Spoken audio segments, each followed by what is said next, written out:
들어가기 전에는 좀 불안해하죠. 근데 막상 하고 나면 별거 아니네, 뭐 간단하게 끝나네. 그리고 안에 거를 영상을 보면서 혈관이 좀 터져 있구나, 그래서 혈뇨가 있었구나, 염증이 있었구나, 그런 것들을 우리가 바로바로 볼 수 있고.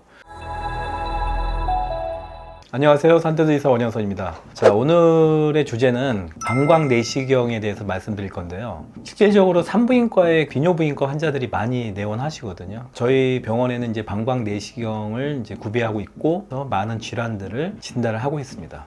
먼저 방광 내시경을 하는 방법은 소변줄을 살짝 낀다고 생각하시면 돼요. 그냥 젤리 같은 거 살짝 발라서 부드럽게 해준 다음에 집어넣기 때문에 들어갈 때만 살짝 불편하다. 그리고 들어가고 나서는 전혀 통증이 없습니다. 소변을 예를 들어 방금 봤다? 소변 봐도 상관없어요. 우리가 안에 생리식염수를 넣기 때문에 자세하게 볼 수 있습니다. 그 모니터가 보통 두 개가 달려 있거든요. 그래서 하나는 이제 제가 보는 모니터고, 하나는 환자분께서 방광 안에 있는 거를 직접 보시는 겁니다. 그래가지고 제가 문제가 있으면은 그때 설명을 드려요. 자, 그렇다면은 우리가 그 방광 내시경을 하는 가장 흔한 거는 이제 하부 요로에 문제가 있는 경우. 방광 내시경을 넣으면서 벌써 이제 요도를 보고, 그리고 안으로 쑥 들어가면은 이제 방광이 보입니다. 그리고 방광을 볼 때 생리식염수를 채워넣어요. 그 생리식염수를 채워놓으면은 방광이 이제 공처럼 풀면서 정확하게 종양이라든지 돌 같은 것도 볼 수 있고, 또 혈관, 이 혈관이 터져가지고 이제 혈뇨가 나오는 거거든요. 그런 것들을 생리식염수를 주입해서 확인할 수가 있다는 거. 그리고 생리식염수가 들어가면서 방광을 우리가 세척하게 돼요. 소변을 잘 못 보시는 분들 있죠. 이런 분들이 방광 내에 소변이 이렇게 정체가 돼 있는 거예요. 소변이 정체가 되어 있으면은 돌 같은 것도 잘 생기고, 암도 생기고, 또 염증도 잘 생기게 돼요. 그리고 가장 많이 그 방광 내시경을 하는 이유는 무엇이냐? 바로 혈뇨예요, 혈뇨. 방광염 치료약을 먹었음에도 불구하고 계속 혈뇨가 있을 수 있겠죠. 이런 경우에는 뭔가 다른 기저질환이 있는지를 살펴봐야 되는 거예요. 그리고 실질적으로 혈뇨가 있는 그 원인의 대부분이 무엇이냐? 방광 내에 생기는 암이에요, 종양. 이런 것들이 있으면은 그 종양에서 이제 혈관이 터져가지고 혈뇨가 생기게 됩니다. 그리고 또 하나는 방광염이 우리가 자주 걸리는 분들이 있어요. 1년에 4번 이상, 아니면은 뭐 6개월에 3회 이상 방광염에 걸리게 되면은 반복성 또는 재발성 또는 난치성 방광염이라고 하는데, 이런 분들은 꼭 방광 내시경을 해서 방광 안에 기형이 없는지, 아까 얘기했듯이 아니면 종양이나 돌이 없는지를 확인을 해봐야 됩니다. 우리가 간질성 방광염이라고 들어보셨는지 모르겠는데, 이 간질성 방광염의 특징이 뭐냐면은 이게 소변이 차면 배가 아파요. 거꾸로 소변을 보고 나면 배가 안 아파지죠. 이런 게 이제 간질성 방광염의 주된 증상인데, 그것도 이제 방광염처럼 혈관이 터져 있다든지 아니면 궤양 같은 게 보입니다. 이런 게 있으면은 주로 대학병원 비뇨기과에서 수술하기 때문에 연계된 병원으로 연결시켜 드립니다.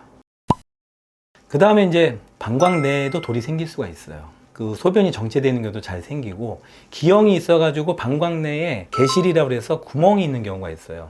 방광의 약한 부분이 구멍이 뻥 뚫려가지고 거기에 이제 소변 같은 게 정체돼서 나중에 돌이 생길 수 있고요. 그 다음에 이제 수술 같은 거를 우리가 하잖아요. 뭐 자궁을 드러낸다든지 요실금 수술을 한다든지, 이런 수술을 할 때 잘못해가지고 방광 쪽으로 그 봉합사라든지 이런 그 테이프 같은 거 혹시라도 노출이 되면 그걸로 인해서 염증이 생기고 돌이 잘 생깁니다. 그래서 저희는 수술하고 나서 불안한 경우에는 바로 당일날 아니면 일주일 정도 지나서 그 방광 내시경을 하는 편입니다. 그리고 저희 병원은 아시겠지만 자궁 탈출증 환자들이 수술하러 많이 오시거든요. 근데 이 자궁 탈출증이 이제 전에 유튜브에도 말씀드렸지만은 방광을 압박하면서 소변이 자꾸 안 나오게 돼요. 그렇게 되면 방광벽이 두꺼워진다고 그랬잖아요. 그래가지고 막 나무줄기 같이 막 보이거든요. 그래서 이런 분들은 증상이 주로 뭐 소변을 시원하게 못 봐요. 보고 나서도 뭔가 잔뇨감이 있을 수 있고, 또 자주 봐. 이런 분들에게 있어서도 잘 보면 자궁 탈출증이 있는 경우가 많이 있어요. 그리고 임산부들도 자궁이 커지면서 방광을 눌러가지고 그때도 일시적으로 소변이 정체돼서 방광에 문제가 생기는 경우도 있어요. 그럴 경우에는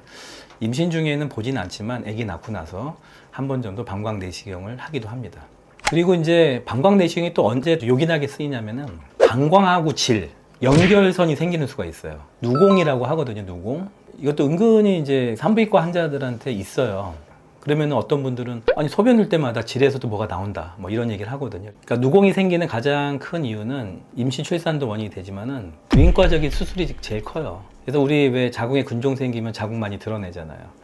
그 자궁 드러내면서 혈관을 건드려 가지고 방광이 약해지면서 이제 누공이 생길 수도 있고, 봉합을 잘못해 가지고 방광까지 같이 꼬맸다든지 뭐 그런 경우에도 그걸로 인해서 누공이 생길 수 있겠죠. 그렇기 때문에 소변이나 어떤 이상한 그 유리끼리한 물질이 나온다 하면은 방광 내시경을 확인해 봐야 된다라고 말씀드릴 수 있고, 자, 오늘 아무튼 방광 내시경 이것만 기억하세요. 편안하게 검사할 수 있다. 검사 시간이 아주 짧다. 환자분도 동시에 영상을 보실 수 있다. 방광에 의해 생기는 여러 가지 증상들을 제대로 진단하는 데 도움이 된다. 그리고 일부 보험 적용이 돼요. 부담 없이 받으실 수 있다. 자, 오늘 내용이 유익하셨다면 구독, 좋아요, 알람 설정 부탁드리겠습니다. 감사합니다.